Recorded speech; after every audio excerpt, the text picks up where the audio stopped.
The hospital corridor was quiet, the kind of quiet that makes a man hear his own thoughts louder than footsteps.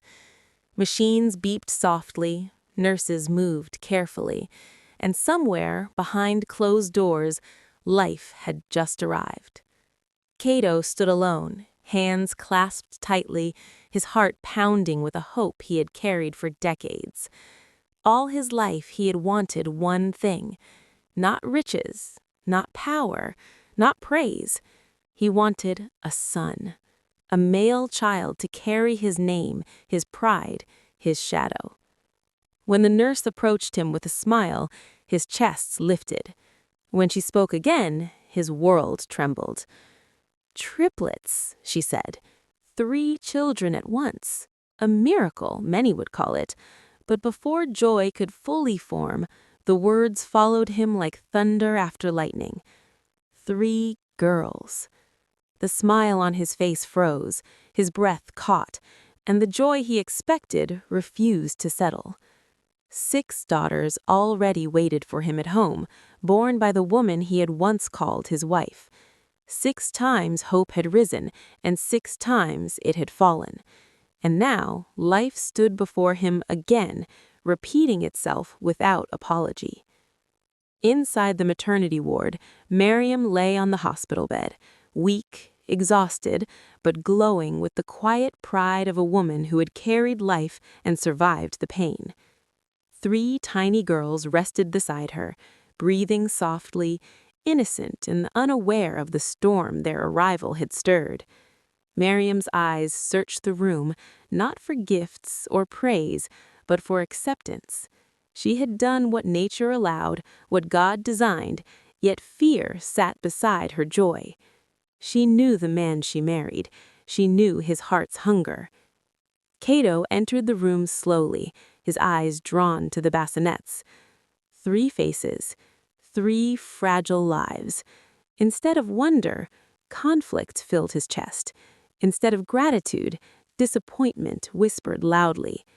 Words were exchanged, some spoken, some swallowed, but all heavy. Science tried to speak through the doctor, calmly explaining that a woman does not choose the gender of a child. Truth stood in the room, clear and patient, but pride has a way of covering its ears when it does not like the message. Cato stepped back into the corridor, Congratulations, Mr. carrying Cato. anger You're a father disguised again. as destiny. There, wisdom met him quietly, Again? not So, with shouting, but with how is he? questions. How many daughters does it They're take? all doing A gentle well. voice asked, before a man realizes All? the problem is The not babies the are 3. children, but the heart that rejects them. Life, after all, has a strange way of repeating lessons until they are learned. Triplets? In his mind, God is memories rose good. uninvited. Finally. A woman he had blamed, a marriage he had 3 broken, baby a home girls. he had abandoned in search of something he believed was missing. Somewhere, his first wife lived without him, no longer carrying his accusations, no longer Girls? bending Yes, under his beautiful, disappointment. healthy girls. Time had done what arguments could not.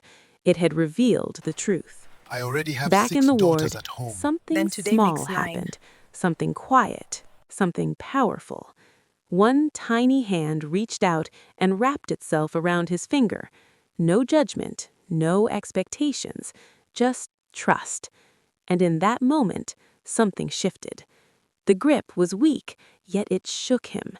He realized that none of these children had asked to be born into his conditions, his pride, his demands.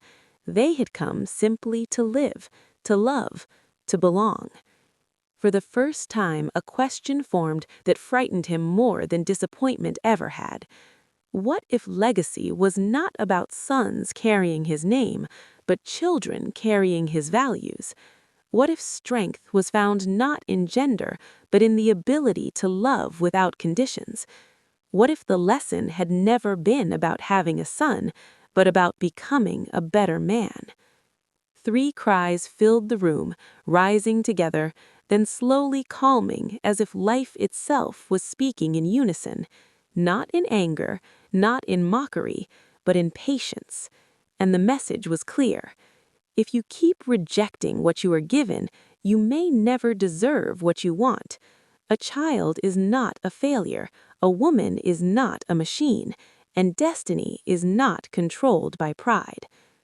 Sometimes, life gives you the same lesson again and again, wrapped in different moments, until you finally choose to listen.